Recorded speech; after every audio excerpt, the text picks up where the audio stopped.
Eh, ya, pucha. Sorry cabros, grabé sin sonido, así que voy a hacer una recopilación bastante rápida de lo que fue el problema 1. Ya, primero calculamos la inercia, no podemos calcular con diferencial de masa, así que lo pasamos a un diferencial, en este caso dr por lambda, aquí donde lambda es la densidad como lineal, que en este caso es masa por largo. Después nosotros vemos desde dónde podemos integrar hasta dónde podemos integrar, en este caso de acá hasta acá. Y, o sea, de acá hasta acá, esto es R igual 0 y esto es R igual a L.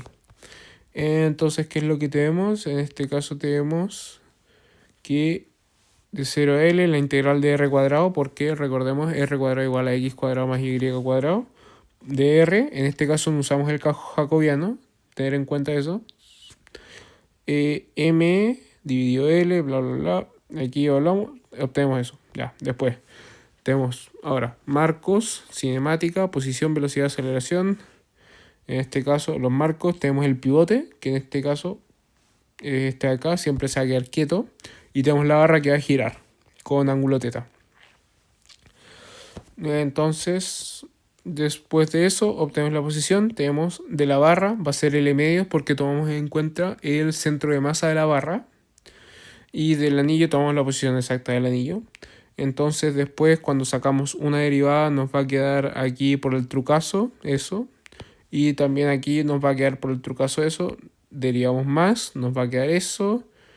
Y el anillo nos va a quedar eso. Esto es la aceleración, aceleración barra. Y esto es aceleración anillo. Perfecto.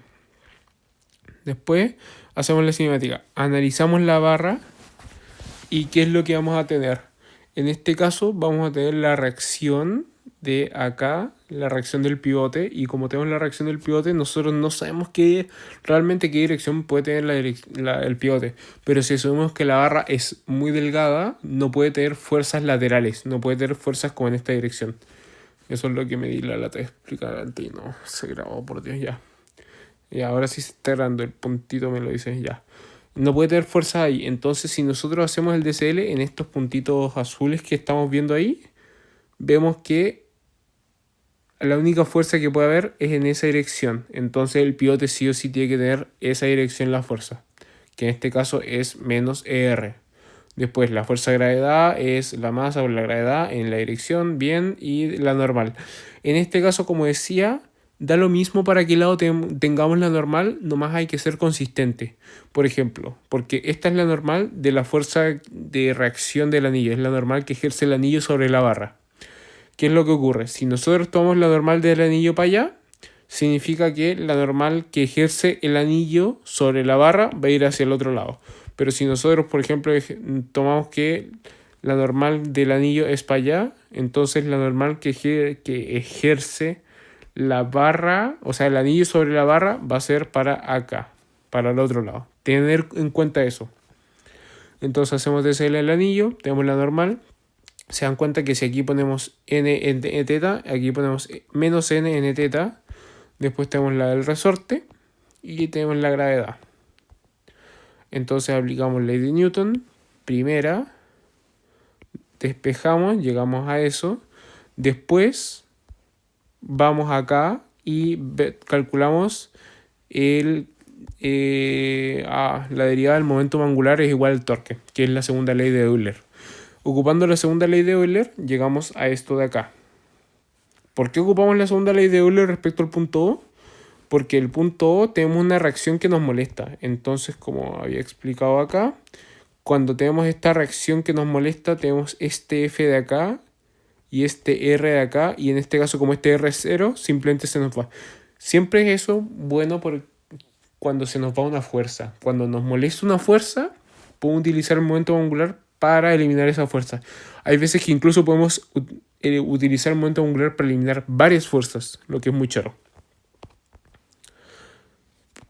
Ya, entonces ocupamos esta ecuación de acá y no conocemos eso, pero eso es lo que buscamos y tampoco conocemos esto.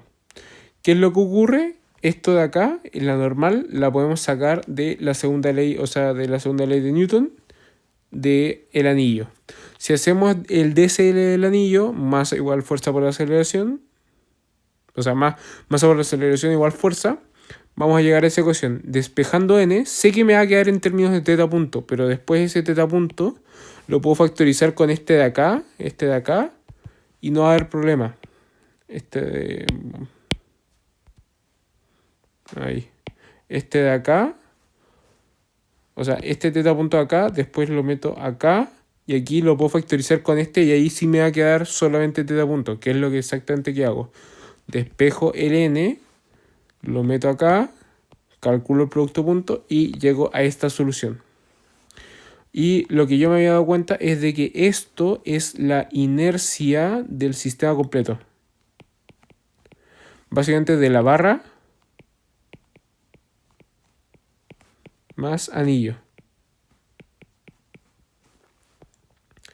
Entonces, de hecho, mira, si yo calculo esto, como yo decía, nosotros siempre calculamos la derivada del momento angular respecto, pero tomamos como que esto no cambia el tiempo. Pero, ¿qué es lo que pasa si cambia el tiempo?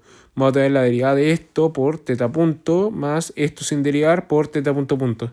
Entonces, en este caso, la derivada de esto, si tomamos que esto es la inercia del cuerpo completo, sería la derivada de esto más la derivada de esto. Esto es una constante, por lo que no cambia, pero esto varía. ¿Y qué es lo que me queda esto? Me queda m por m por la derivada de 2r, que sería 2 por r punto, y todo eso por teta punto, y me queda teta punto, que es justo este término de acá. Entonces después ese término de acá lo paso para allá y listo. Y así es como eliminaría esa normal molesta también, pudiendo calcular la inercia, o sea, la inercia como algo que varía. Inercia variante, podríamos decirlo, que varía en el tiempo.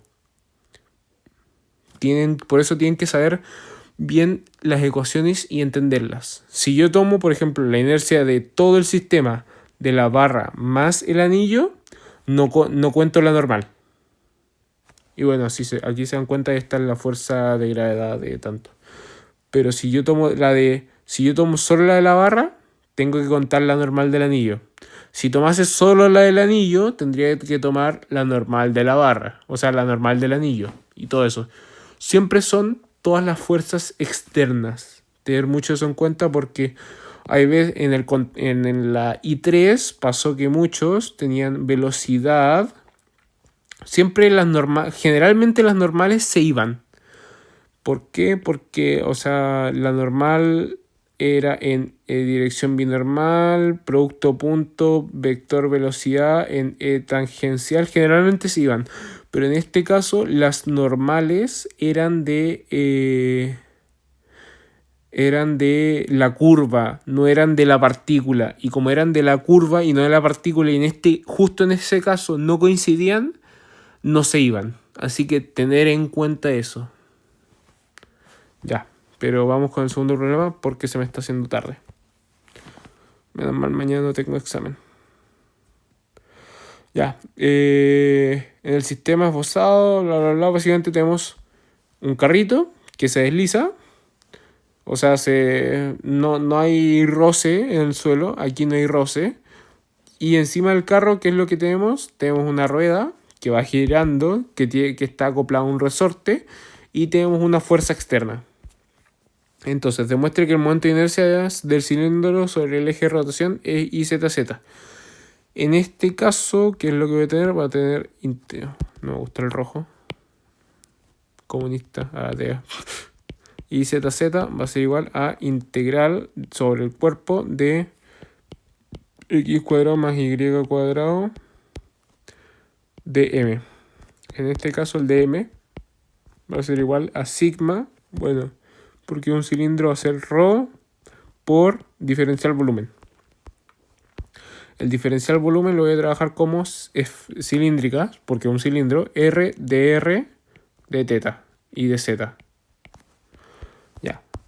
¿Cómo se escribe un cilindro en cilíndricas? Se escribe R, varía entre 0 y R mayúscula, podríamos llamarlo, porque es un radio, bueno, aquí sale con R minúscula, pero lo voy a llamar R mayúscula para no confundir. Después vamos a tener que teta va a cambiar de 0 a 2pi. Y en este caso z va a ser entre 0 y h. Ya. Una vez con eso podemos integrar. Entonces tenemos que esto de acá va a ser simplemente r cuadrado y nos va a quedar integral de 0 a h. Integral de 0 a 2pi. Integral de 0 a r minúscula. De r cuadrado por r de teta de z. Como esto de acá no va a depender, esto de acá, bueno, voy a hacerlo con el puntero, esto de acá no va a depender ni de teta ni de z, lo puedo separar sus integrales y ¿qué es lo que me va a quedar? Me va a quedar, aquí me faltó la densidad. ¿Verdad que no me dicen, cabros? Me faltó la densidad, pero la densidad es constante. En este caso densidad va a ser masa dividido volumen, que en este caso es masa dividido pi r cuadrado h. Entonces, voy rapidito, saco eso y me va a quedar integral desde 0 hasta r de m partido pi r cuadrado h.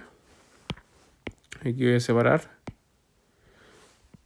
El valor de esta de la integral de d teta me va a quedar como 2pi. Y el valor de la integral de dh me va a quedar simplemente h. Entonces aquí también, aquí voy a seguir escribiendo r cubo de r. Esto de acá, ¿qué es lo que me va a quedar? Me va a quedar r a la cuarta, cuartos.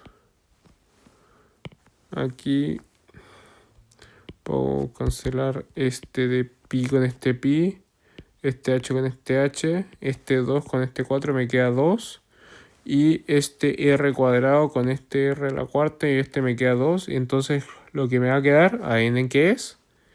Me va a quedar r cuadrado m medios. Eso. Ya. Rapidito. Entonces, de nuevo nos toca hacer el análisis cinemático. Voy a copiar aquí.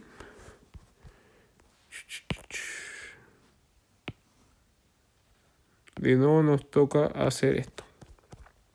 Es exactamente lo mismo. Siempre que no sepan cómo abordar un problema, que el problema se les vea muy difíciles, ustedes analicen marco, cinemática, posición, velocidad, aceleración y vayan analizando las ecuaciones que tienen. Y vayan analizando, ya, esto tiene esto, bla. Y así se les va a ir haciendo mucho más fácil. Ya. Entonces, marcos.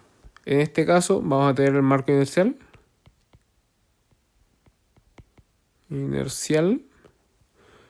Que va a ser como va a ser acá. Lo puedo tomar como EX, EY y EZ. El EZ en este caso sale de la pantalla. Y también vamos a tener esta línea roja. Vamos a tener un ER Eθ, que básicamente va a girar con el disco. Y voy a poner disco inercial N, disco EX, Y, EZ. Perdonen por mi letra de pizarra es más bonita. Disco ER, Eθ, EZ. Ya saben por qué yo hago las pautas en látex. Además encuentro que son más bonitas y la gente entiende más. No sé. Espero que en verdad les gusten las ayudantías. Sé que hay muchos que no van. El horario de viernes después del almuerzo es bien malo. Pero por eso intento también hacerlo lo más divertido posible. Para que vayan a preguntar las dudas y total. La gracia de las ayudantías es como que los ayustes, como que vayan, pregunten las dudas.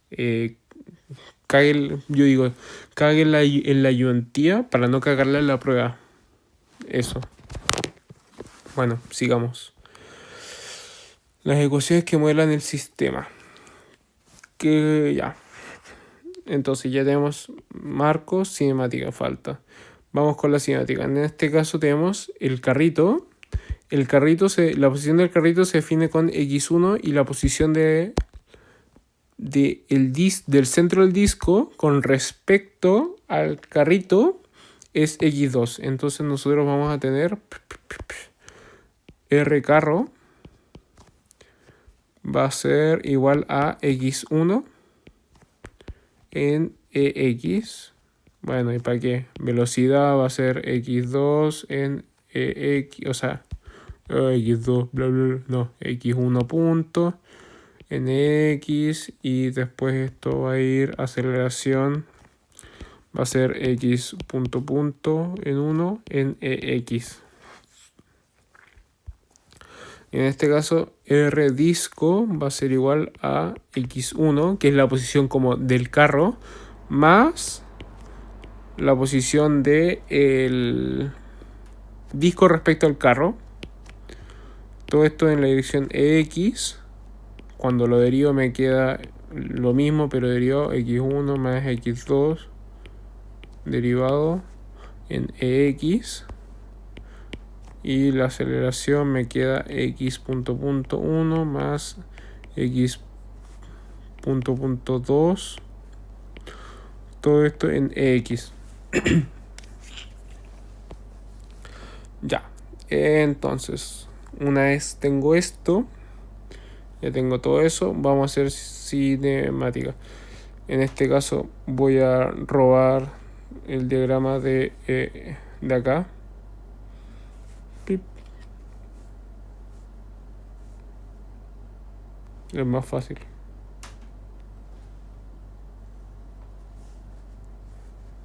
Venimos acá.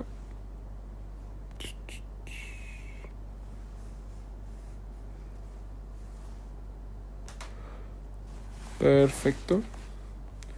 Entonces, ¿qué es lo que vamos a tener acá? Ya, en este caso, si nosotros analizamos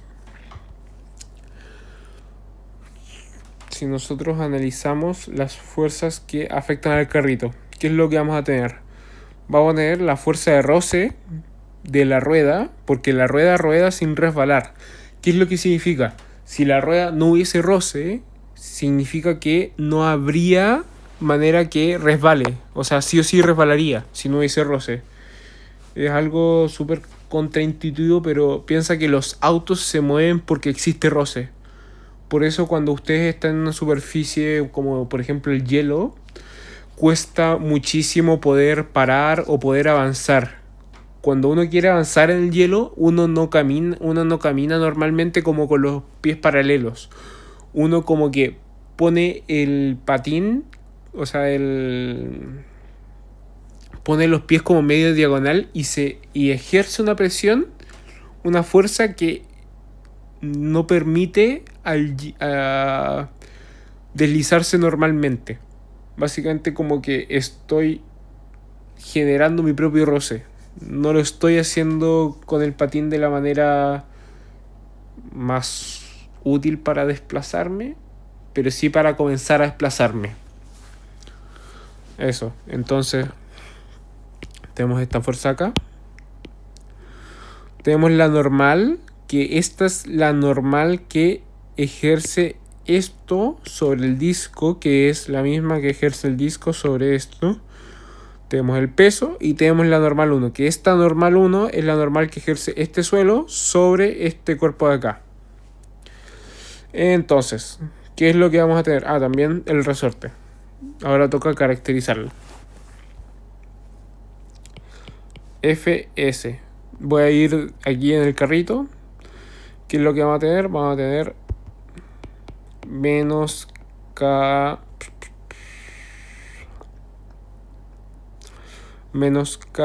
por ¿cuáles variables tengo? Tengo X2 menos L0. ¿Es L0 o L0? L sub 0, ya. Y aquí es donde es importante saber a dónde va la fuerza del resorte, la dirección.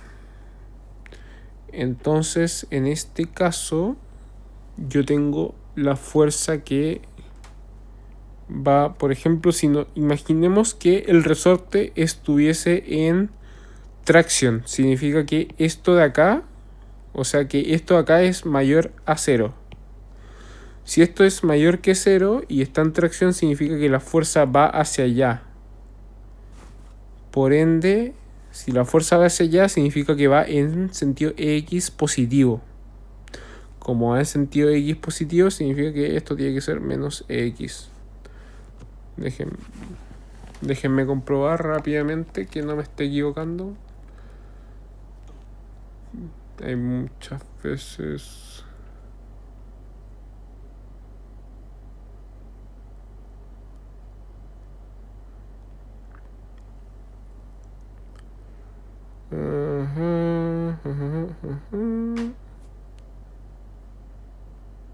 Ah, aquí no lo escribí, fuck.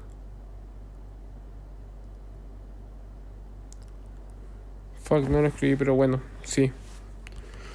Bueno, ahí va en dirección positiva.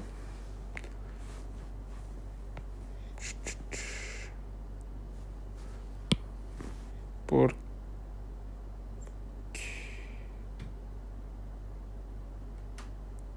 en este caso sería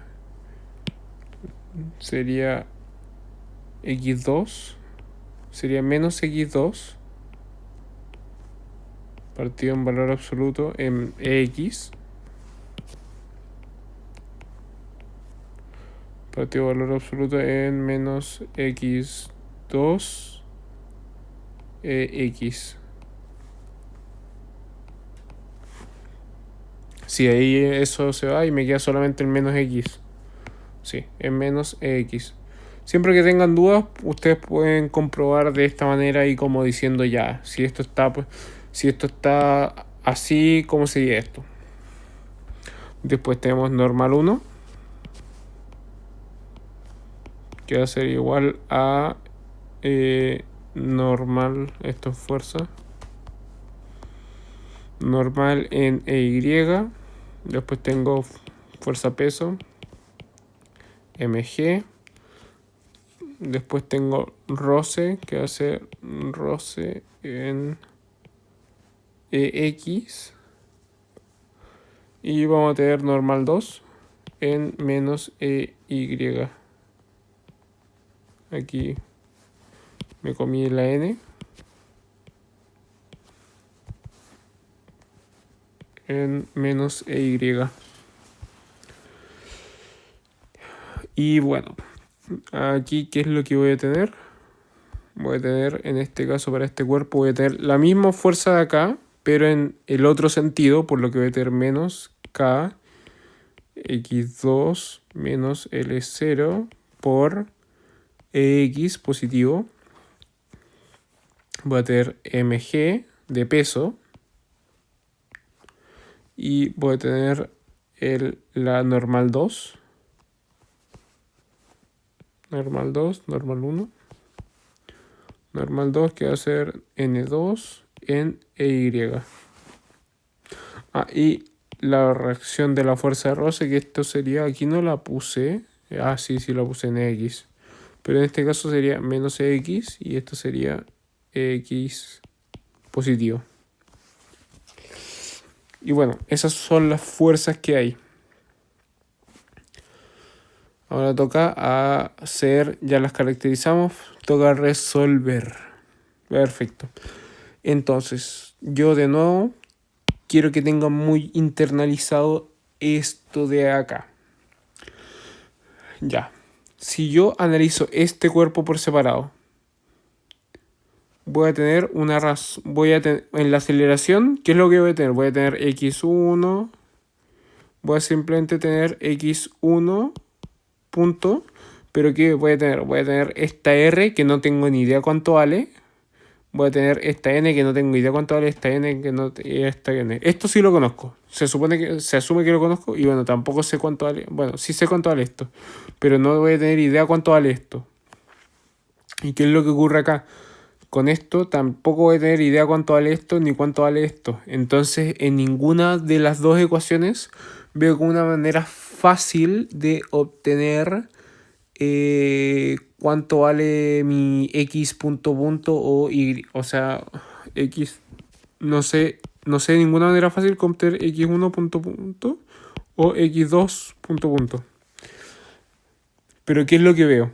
Veo que justo es esta R que molesta en ambos lados. Si yo tomo todo este sistema, estas R se me van a restar, se me van a ir y en la dirección EX no voy a tener más fuerzas que esta.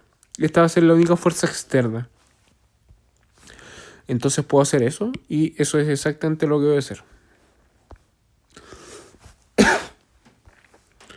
Voy a llegar a sumatoria de fuerzas del sistema completo. Va a ser igual a F1 de T, que esto va a ser igual a masa por aceleración del... masa total por aceleración del centro de masa, pero en este caso lo puedo tratar como sumatoria de masas por aceleraciones pequeñas de cada cuerpo. Entonces tomo, me va a quedar m por x punto punto 1, esto va a ser del carro,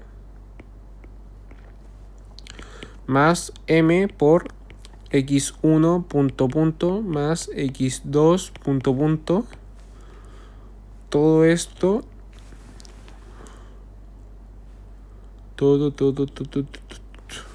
todo esto, así.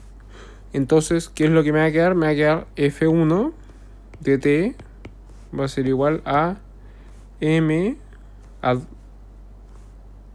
factor de 2x1 punto punto más x2 punto punto. Perfecto, entonces ahora logré algo que conozco y dos cosas que no conozco, pero son las cosas que busco. Entonces ahora necesito otra ecuación.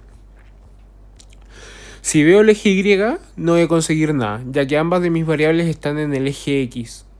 Pero ¿qué es lo que se me ocurre? Usar el momentum angular o la segunda ley de Euler sobre este cuerpo.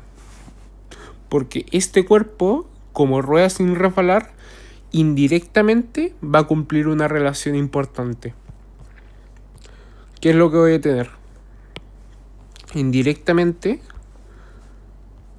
por el término de rodar sin resbalar, voy a tener que x.2 va a ser igual a r por teta punto. Bueno, en este caso, si x avanza hacia allá, el cuerpo tiene que rotar hacia allá y esto es negativo. Así que sería teóricamente menos teta punto. Que teta punto es la velocidad con que gira el cuerpo. Por ende, teta punto,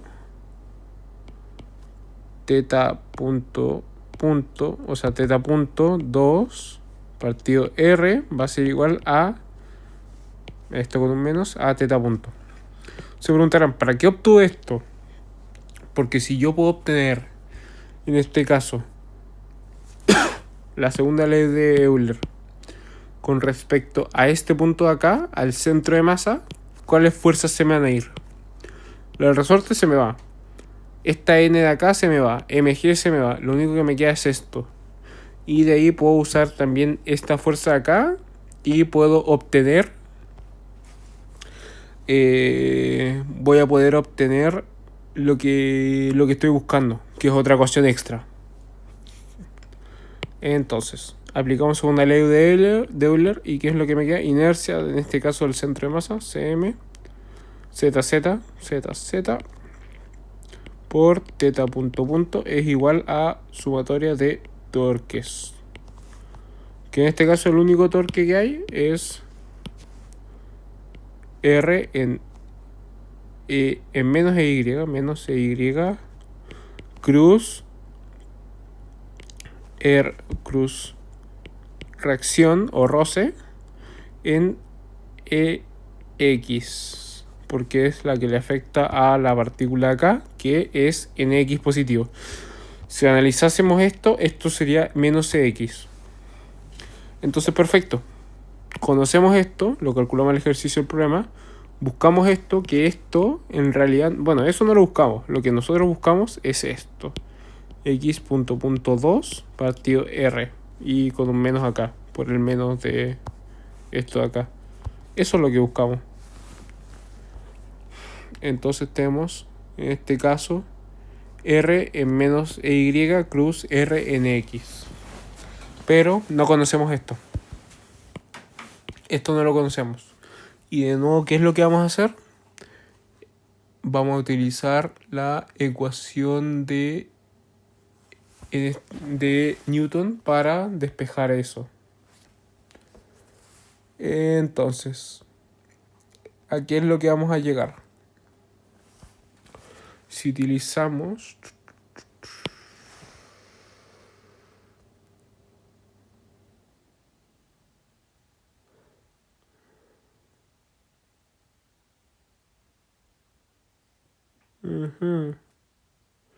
ya.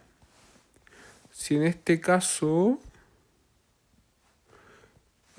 lo que voy a hacer va a ser algo distinto. Que es lo que hice acá para más simplicidad. Que en este caso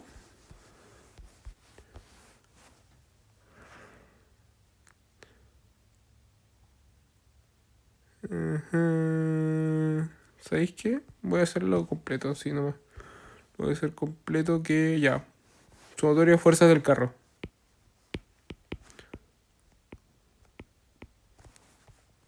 ¿Por qué te preguntarás por qué el carro? Porque me va a acomodar más después. ¿Por qué? ¿Por qué el carro? Porque esta fuerza acá la conocemos. Esta fuerza acá la conocemos. Estas no me importan porque están en el otro eje y esta es la que me importa. Así que teóricamente conocemos. Entonces tenemos masa por x punto 1 va a ser igual a F1 de t, o sea, F1 de t más fuerza del resorte, que en este caso es, como vimos, es K más K por X punto X2 menos L sub 0. Sí, estoy haciendo el tiro producto punto con E teta. Y menos R. Menos el roce. Esas son todas las fuerzas que hay en el eje X. Bien, perfecto. Hay muchos que se preguntarán por qué no puedo poner que la fuerza roce es simplemente mu del roce, en este caso conste. Las cosas ruedan sin resbalar por roce estático. En este caso, roce estático, mu por n. ¿Por qué no puedo simplemente poner que la fuerza roce vale eso? Porque recuerden que la fuerza roce es una inecuación. Si que fuese igual, sí se podría, pero si no, tengo que analizar cada caso. De hecho, una cosa interesante de eso es que significa que ustedes pueden calcular como la potencia máxima que pueden acelerar un auto. Porque llega un punto donde las ruedas se resbalan. Entonces pueden analizar hasta qué punto, con qué torque, las ruedas se resbalen. Es chero. Y es súper útil para la vida real. Ya. Entonces, me fui de nuevo por Dios. Ya. Entonces podemos despejar aquí. Me queda m x punto 1 menos f de t menos k. ¿Para qué? Voy a pasar mejor el otro para el otro lado. Tengo todo esto. Duplicate. Este lo paso para acá. Este lo paso para acá. R me queda menos mx punto 1.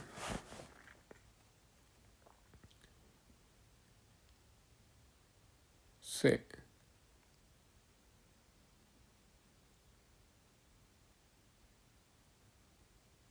Ujú.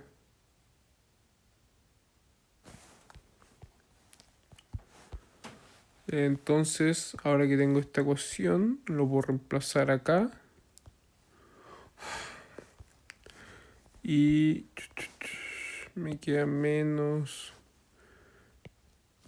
Puedo poner el tiro de la inercia que va a ser m r medio sexto al cuadrado por x punto cuadrado dividido r. Conste que estos son los mismos r, así que de hecho podríamos cancelarlos, pero no lo debe ser. Es igual a r.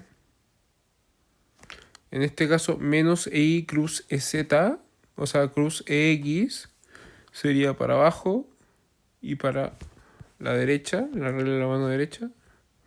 Por ende, me quedaría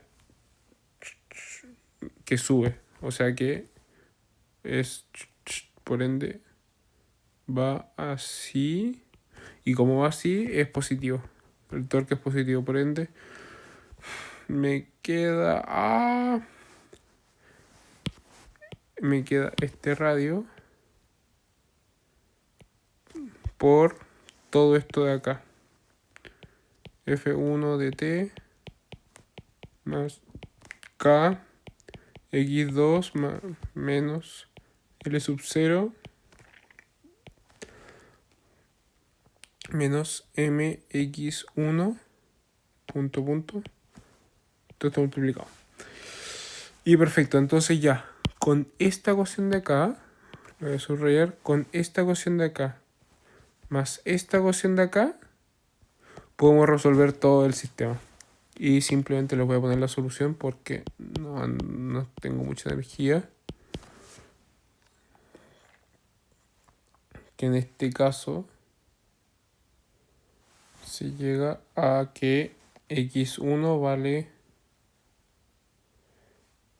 un cuarto m f1 menos k dividido 2m por x2 menos L sub 0 y x2 punto vale igual a menos 1 partido 2m f1, está en la pauta para que lo vean, k dividido m x2 menos L sub 0.